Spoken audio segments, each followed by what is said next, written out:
10 de la mañana con 48 minutos. La situación que atraviesa Ecuador, que por cierto es muy crítica y de las más violentas de los últimos años, nos concita en realidad la atención y el análisis de esta mañana. Miguel Ángel Rodríguez Mackey, internacionalista, nos acompaña. Bienvenido. Muchas gracias, Patricia. Bueno, el saldo es terrible, ya 5 personas muertas, tenemos aquí la actualización, cientos de arrestados, saqueos, bloqueos, protestas masivas y de hecho antes de iniciar la entrevista permítame compartir unas imágenes en vivo. Vamos con señal en vivo hasta Ecuador para ver la magnitud de la protesta esta mañana. 9º día ya de las manifestaciones y estamos apreciando en realidad este revuelo en las calles y no hay tregua aparentemente entre los grupos, comunidad indígena y el Ejecutivo. ¿Cómo analiza ese escenario? Complicadísimo, Patricia, como muy bien dices. 19º día de protestas. Han ido en pico, en alza. Ahora hay, como sabes, cerca de 20.000 indígenas en Quito.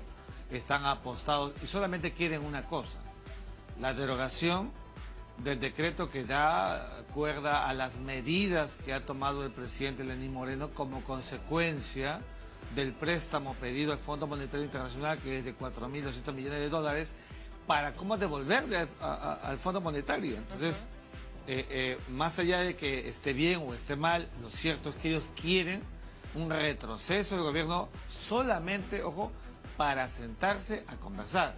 Mientras, como hemos visto ayer, al presidente mantiene su posición y dice firme, vamos a sentarnos sobre esa plataforma. Entonces, ahí está trabado el tema. El gran problema que suscita todo esto es que, como muy bien has dicho preliminarmente, ya tenemos el antecedente de Abdalá Bucaram en el 97, de Yamil Maguad en el 2000. Con unos indígenas que han sabido organizarse. De hecho, la Confederación de Nacionalidades Aborígenes, Indígenas del Ecuador, son muy bien organizadas. Ahora, claro, está Abdalá Bucaram, Yamil Maguad y Lucio Gutiérrez también. Bueno, Lucio Gutiérrez también. Pero ¿sí? todos aquellos que han tenido este tipo de escenarios terminaron fuera del poder. Terminaron fuera del poder. Y ese antecedente, realmente, primero que es una, digamos, una malísima perspectiva de lo que pueda venir en horas o en días en Ecuador. Y segundo, si ese escenario se confirma, pues vamos a tener un empoderamiento indígena como nunca antes visto en la historia de Ecuador. Lo cual sería, a mi juicio, bastante complejo, complicado, grave, porque siempre tenemos que tener la vocación de defender la democracia, la estabilidad, que cuando hay una medida gubernamental no tendría por qué terminar, Patricia, en el desasosiego del colapso gubernamental. Las instituciones tutelares deben de coadyuvar y los países de la región también.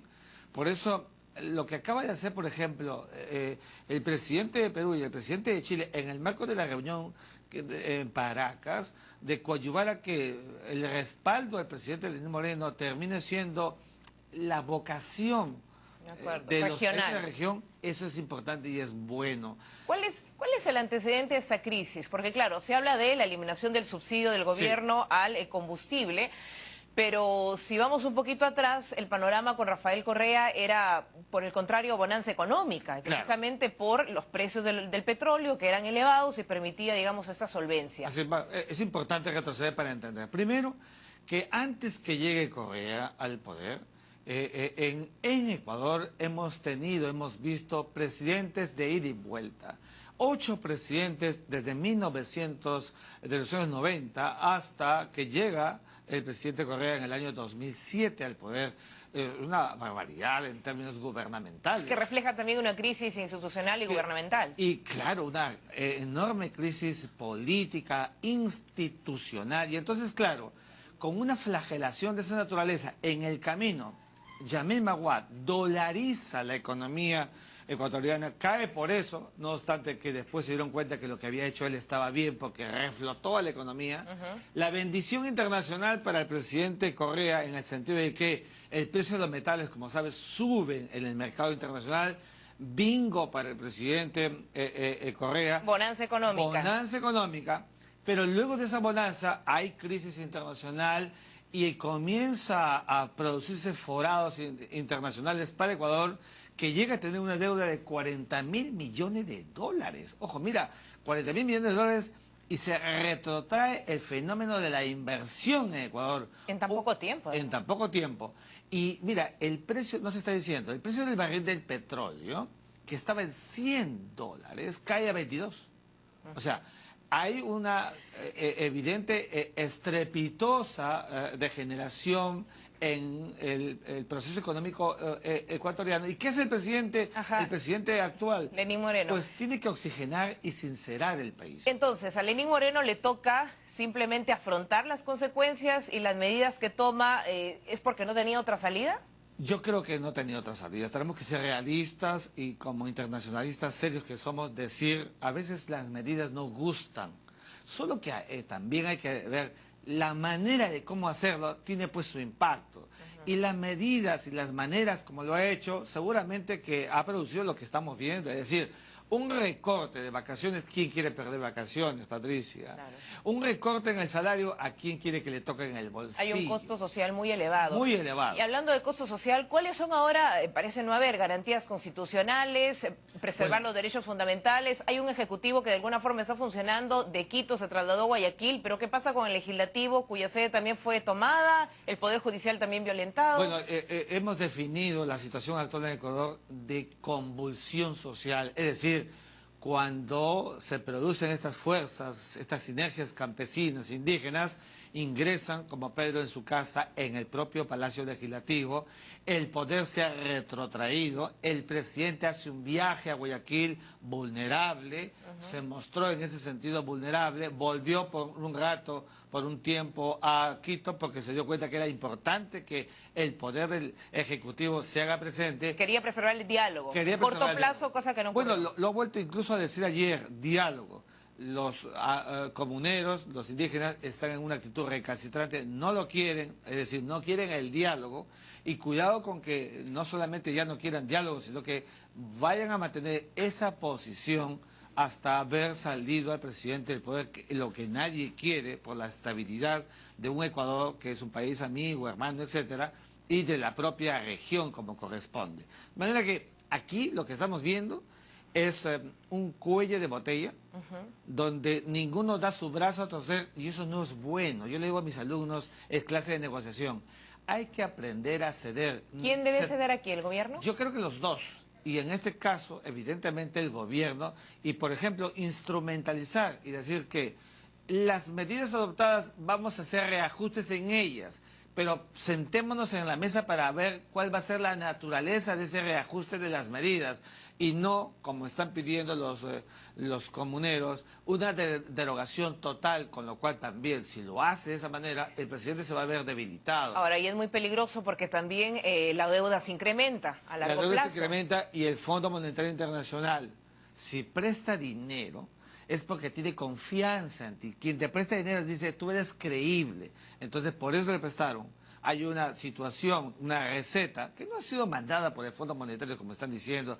La determina soberanamente el propio gobierno del presidente Lenín Moreno, pero que, hay que decirlo, las medidas económicas, cuando son shock, producen este impacto, nunca pues son aplaudidas por la gente. Muy bien, vamos un poco redondeando y quizás cerrando la entrevista. ¿Qué pasa con estos pueblos indígenas? Usted me decía, es hasta peligrosa, ¿no?, la participación de manera tan contundente y el impacto que están teniendo. ¿Cuál es el reflejo para la región? ¿Por qué sería peligroso? A ver, hay dos cosas. Una, la historia. Yo siempre digo, vamos a la historia. En los tiempos del Virrey Toledo, los indígenas de la porción norteña fueron muy reticentes a los corregimientos y las encomiendas, casi como los chancas y los huancas nuestros en el Perú. Es decir, hay una caracterología de resistencia que no se está diciendo. Segundo, la propia geopolítica ecuatoriana, son cerca de 1.200.000 los indígenas, 7,2% de la población total,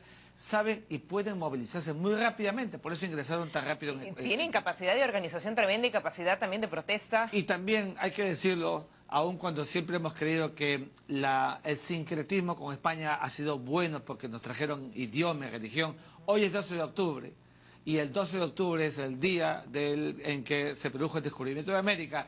también negativamente, y esto hay que decirlo, puede ser aprovechado por sectores radicales, extremistas, que pueden hacer parecer a los comuneros con esa actitud recalcitrante que en el fondo no lo son.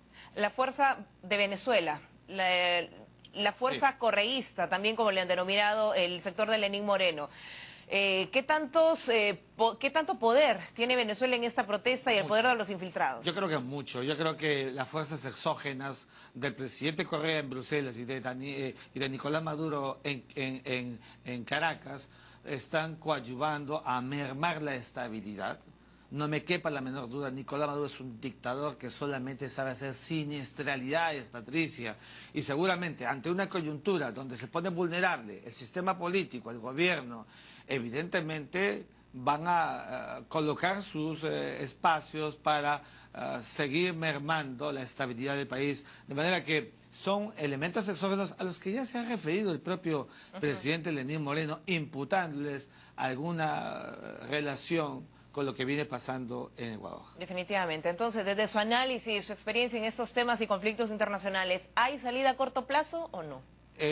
Aspiremos y esperemos que eso sea, pero si ninguno de los dos va a ceder, entonces lamentablemente creo que el escenario es absolutamente magro para la realidad ecuatoriana. Bueno, esperemos que eso se solucione porque realmente vemos que ya no hay tregua tampoco a nivel social, ¿no? Hay mucha preocupación. De hecho, teníamos a un grupo de estudiantes peruanos que afortunadamente no pasó a mayores, simplemente un susto y ponerlos a buen recaudo, pero la situación social se complica. Gracias por estar aquí, gracias por ese análisis. Miguel Ángel Rodríguez Macay, internacionalista, ayudándonos a comprender la situación que se vive en Ecuador. 11 de la mañana, vamos a la pausa, regresamos en breve.